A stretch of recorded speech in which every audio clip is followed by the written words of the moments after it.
There are two kinds of cardiologists, vegans and those who haven't read the data. That's a quote from Dr. Kim Allen Williams, president of the American College of Cardiology. Quite an astounding quote by him there. There are two kinds of cardiologists, vegans and those who haven't read the data. So this is a man highly skilled, highly experienced in the medical industry in terms of heart disease, heart health, and he says that people who are in the know are vegan when it comes to good heart health. So I just want to produce a little video. I was moved to produce this video by some research I was doing just for my website, to show just how heavily the meat and dairy industry have an influence in the way we eat, even though there is absolutely no evidence to suggest that eating meat and dairy is in any way good for us. And in fact, as Dr. Kim says, it's very detrimental to us. So the first thing I get asked whenever I say to anyone that I'm vegan is, where'd you get your protein? Where'd you get your calcium? You know, you need dairy for strong bones, you need meat for protein. It's a load of hogwash, and I want to show you why in this video. So the question we really need to ask is, why is the government still recommending meat and dairy as part of a healthy diet when the evidence really shows otherwise? So let's take a little look to start with at just the evidence against meat and dairy as part of a healthy diet. So back in the 1970s was the largest study done on women, the nurses study and milk, and it showed that instead of building strong bones, milk, the effect that it had on the women's bodies was to decrease bone health. So these women had a higher incidence of osteoporosis, osteoarthritis, bone disease than women who drank less milk. So let's just kick off with that one. Many credible doctors which have conducted large studies, people like Dr. John McDougall, who has written lots of books on this subject, has systematically been helping his patients, his medical patients, reduce heart disease and other chronic illnesses with a vegan plant-based diet.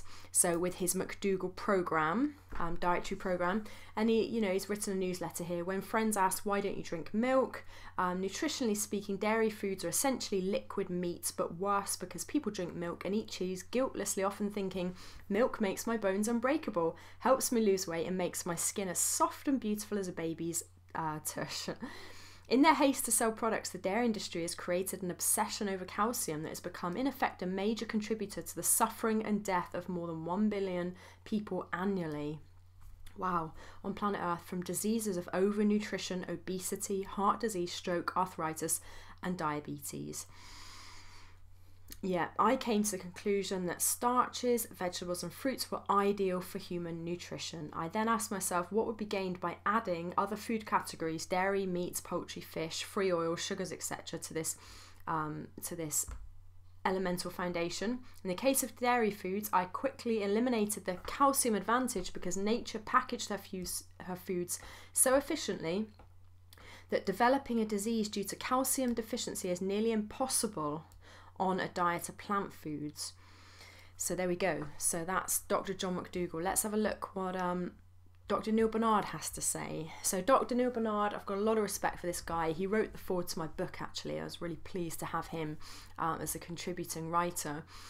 He is president of the Physicians Committee for Responsible Medicine in the US, and he's had the largest funded study from the National Institute of Health on type 2 diabetes and diet, and he systematically showed in a scientific study and with his patients that by putting people on a plant-based vegan diet, it can reverse type 2 diabetes, as he's been doing for many years.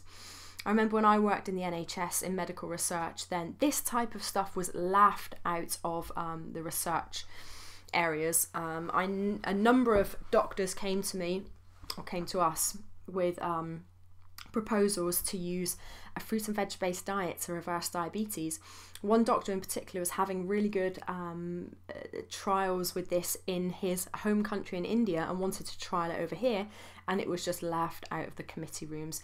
When I asked why, I wasn't really given a good response, but I saw that a lot of our doctors were funded by, the consultants were, well, let's just say the whole medical research industry in general is funded by drug companies.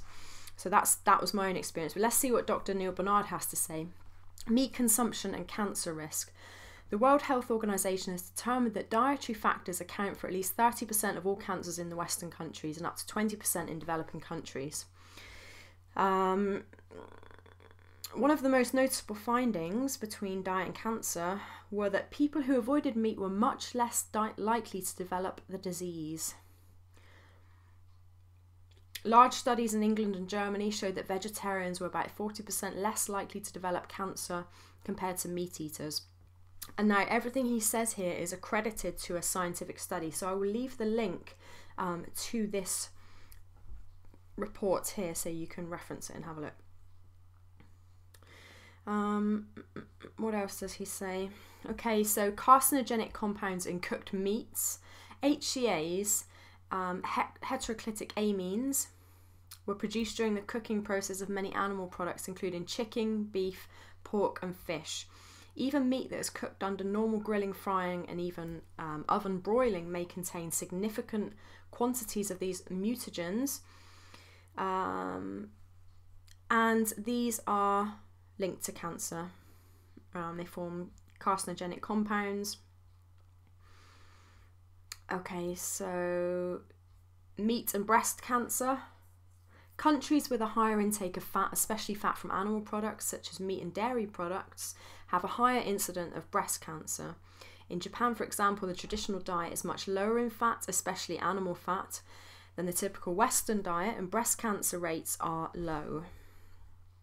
If you look at people like Dean Ornish, so Dean Ornish has produced many books and conducted a study, one of his most notable back in 1990, Can Lifestyle Changes Reverse Coronary Heart Disease? The Lifestyle Heart Trial. Well, the findings from this large-scale study showed that yes, when you reduce animal products in your diet, then it reduces heart disease, and he's got thousands of patient testimonials from around the world to back this up. So that's Dean Ornish. T. Colin Campbell, who's the guy behind, or the organisation behind the China study, of course, which is the largest study ever done on human nutrition. So his Centre for Nutrition Studies, 12 frightening facts about milk. I'll just run through a few. Studies both across countries with single populations, what does that mean? I don't know. Higher dairy intake has been linked to increased risk of prostate cancer. Observational cohort studies have shown that higher dairy intake is linked to ovarian cancer risk as well. Cow's milk protein may play a role in triggering type 1 diabetes through a process called molecular mimicry. In interventional animal experiments and human studies, dairy protein has been shown to increase IGF-1. Let's just talk about IGF-1. Insulin-like growth factor 1 is a hormone produced by the cows in the milk that is designed to take a baby cow from small to huge in a matter of weeks, months. It's not designed for us humans. We are unable to break down the casein, the protein in milk. We don't have the enzyme rennet, so that causes problems. That's one of the contributing factors for us having to leach calcium from our own body's bones to neutralize the acidity in the milk. Hence, it goes against all common knowledge of calcium being good or milk being good for your bones. No, actually it has the opposite effect, as evidenced, as I mentioned earlier, by the nurses study. IGF-1 plays havoc with our hormones for men and women, increases estrogen, and is heavily linked to cancer. So, and that's even without the amount of hormones that are pumped into the cows and into the milk in our, in the way we rear cows and in the dairy industry kind of normal processes. So even if you were to have an organic cow out in the field, living a healthy life, eating grass, you'd still have this IGF-1, which is carcinogenic and dangerous to our body. Milk is perhaps the most common self-reported food allergen in the world. Well, what do you know? There you go. So yeah, that's him. So let's just have a look. Why? In this, when the evidence is there, the evidence has been there for a long while now. Why is it not filtering down to what the doctors are saying? Why is it still commonly held belief? A commonly held belief is that milk equals calcium, strong bones, meat equals protein, yeah, healthy body, when it's just not true. The evidence isn't there. Let's go back to our cardiologist friend in the beginning. You know, if you're informed, you're a vegan, okay? So what led me to be vegan? Researching this stuff. You cannot come to any other conclusion. Well, let's just have a look at a couple of reports. So this is Alternet. And, you know, don't take this as read. Do your research around this. This is simply pointing you to the different areas online where you can find out more information about what goes on with the meat and dairy industries and governments. So not milk, the USDA, Monsanto and the US dairy industry. The dairy industry has spent billions of dollars convincing us that milk is healthy, all the while pumping chemicals into cows and the milk itself that makes it deadly. America has a love affair with milk. The average person living in the US consumes over 600 pounds of dairy products every year, including 420 pounds of fluid milk and cream. Yuck. Yes, listen to this. In aggregate, the US dairy farmers produce 163 billion pounds of milk and milk products a year. The US government, legions of physicians advocate milk, and $180 million is set aside by the dairy industry itself for advertising, so for promoting dairy as being a good, healthful food to have in your diet every day. So you've probably seen the campaigns, the Got Milk campaigns with people like Britney Spears, Carson Daly, Neve Campbell, Spike Lee, and other fine celebrities who have endorsed milk, decorating thousands of billboards with their mustachioed mugs. So yeah, a lot of money, $180 million a year is pumped into, and it's possibly gone up by since this report was done, by the dairy industry into advertising and promoting their agenda. But what if Brittany and Spike were lying to us? What if milk doesn't do a body good? In fact, what if milk is a major contributor to breast cancer, heart disease, asthma, diabetes, and more? What if the US government and the dairy industry are colluding to hide the ill effects of dairy consumption? Could it be? Well, yes, so we've seen that it's not healthy. We've seen the evidence against it. So why is it still regarded as wholesome? Well, the USDA has a lot to answer for here. The US Department of Agriculture, which comes out with its little food pyramid thing each year, and this is pumped into schools, I'm going to show you in a minute. So we're indoctrinated at an early age. Yeah, their mission statement is this is what they're designed to do, to enhance the quality of life for the American people by supporting the production of agriculture. However, in 1999, the Physicians Committee for Responsible Medicine, so the organisation that Dr. Neil Barnard is head of, as we talked about earlier, they filed a lawsuit against the USDA, claiming that the department unfairly promotes the special interests of the meat and dairy industries through its official dietary guidelines and the food pyramid. So in the food pyramid, you've got meat and dairy, and they overtly state that you need to be getting meat through protein through lean meats, and dairy for good strong bones. So that's where we're getting this from. This is where we're all being conditioned, or how we've all been conditioned. This obviously filters through to the UK as well. We've got similar arrangements and guidelines here. So yes, they filed this lawsuit. 6 of the 11 members assigned to the US Dietary Guidelines of this advisory committee were demonstrated to have financial ties to meat, dairy and egg interests. Financial ties, financial incentives linked with the meat and dairy industries. Okay, prior to that suit, which the PCRM won, so they won that lawsuit. So it was proved to be right that these guys in the USDA have financial interest with the meat and dairy industry. Hence, they're still putting these meat and dairy promotions in their dietary guidelines. The PCRM won, and the USDA had refused to disclose such conflicts of interest to the general public. So in light of what we now know about meat and dairy and how it's not only not good for us, but actually actively very bad for our bodies, and also the PCRM's lawsuit, which they won against the USDA, has the USDA changed its policy at all? Has it made any amendments? Well, let's have a look. So this is the USDA's Super Tracker Nutrition Lesson Plans for high school students. This is national policy produced by the government that goes out to high schools. It's for teachers, so it's got lesson plans, it's got homework, it's got a complete guide for teaching this stuff in schools to kids, to our children. So let's have a look at page 54. It has a lot to say about meat and dairy in here, but I think page 54 really pretty much sums it up, what it says.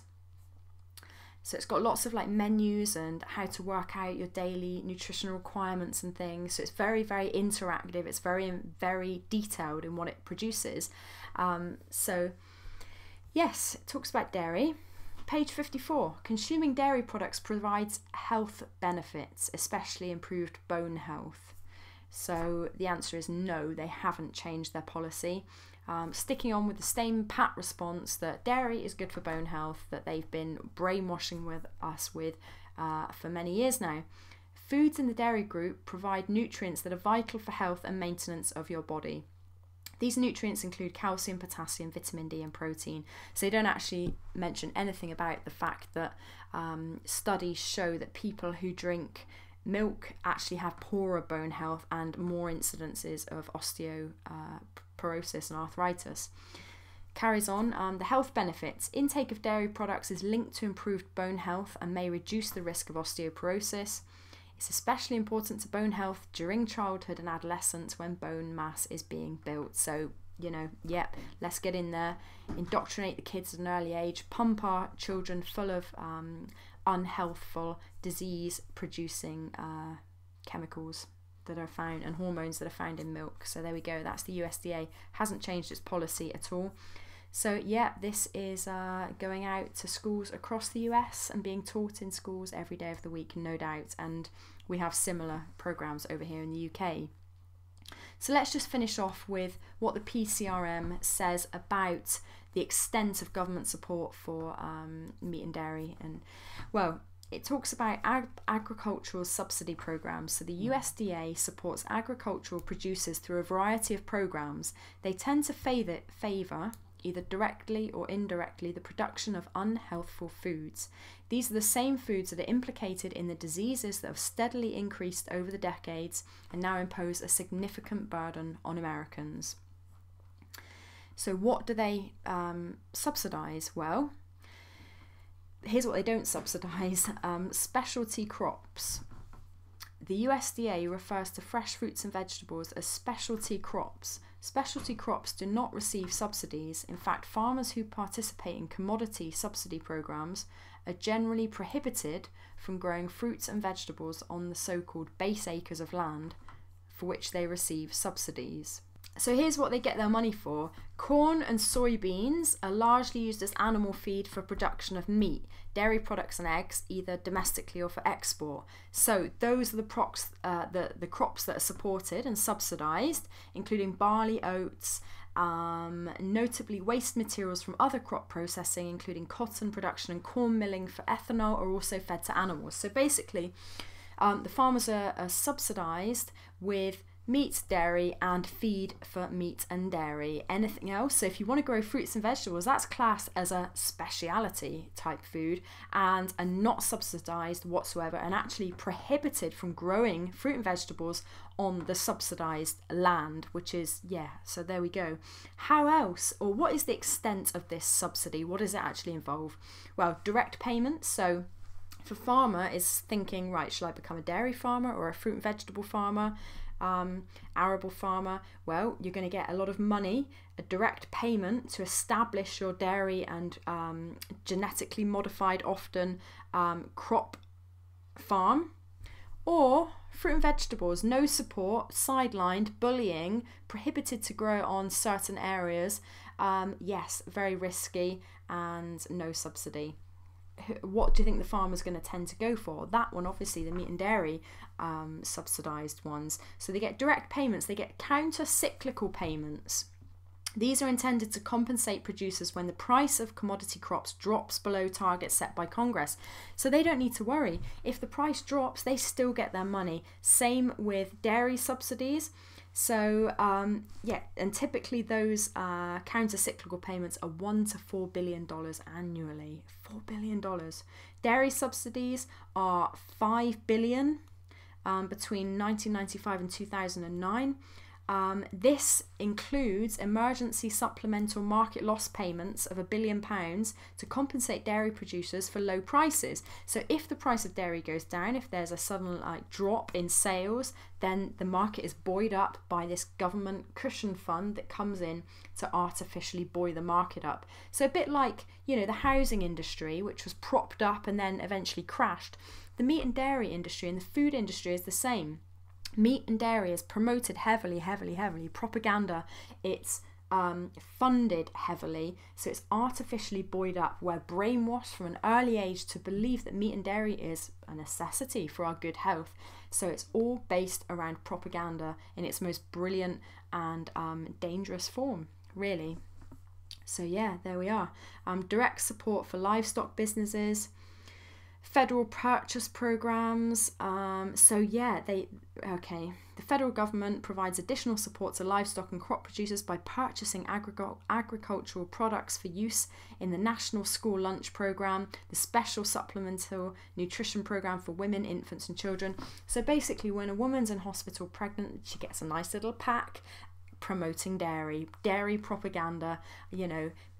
When you wean your child, or you know, when you give your child milk, use this dairy milk product, baby formula stuff. So straight from day one, people are being brainwashed, conditioned and fed meat and dairy products that are detrimental to health. So yeah, I hope this video has encouraged you to do your own research and to realise that actually meat and dairy is not good for us, and veganism is not some weird thing. There's actually a lot of science behind it. It's not necessary to eat meat and dairy for protein or calcium. In fact, quite the opposite. I've been vegan for years. I eat abundantly and I get more than enough protein and calcium, and in fact in abundant levels through my plants. So, you know, leafy greens, whole grains, fruits, nuts, seeds, legumes, so soups, curries, pasta, breads, lots and lots of abundant, tasty, filling foods, and I've managed to lose weight, feel great, and my story is by no means unique. It's very typical of people switching to a plant-based vegan diet. So if you haven't got a copy already, do check out my book, The Alkaline 5 Diet, which has got a 21-day meal plan and recipes for how to embrace plant-based living, cutting back on meat and dairy, or eliminating it completely from your diet without feeling deprived. And if you'd like to have a bit more support and do an 8-week real transitional program into a plant-based lifestyle for your health and your family's health, then check out my program, my online 8-week program, Alkaline, Slim and Energized. So thanks for watching. Hope you found this helpful, and I'll speak to you again soon. I'm Laura Wilson. Bye bye for now.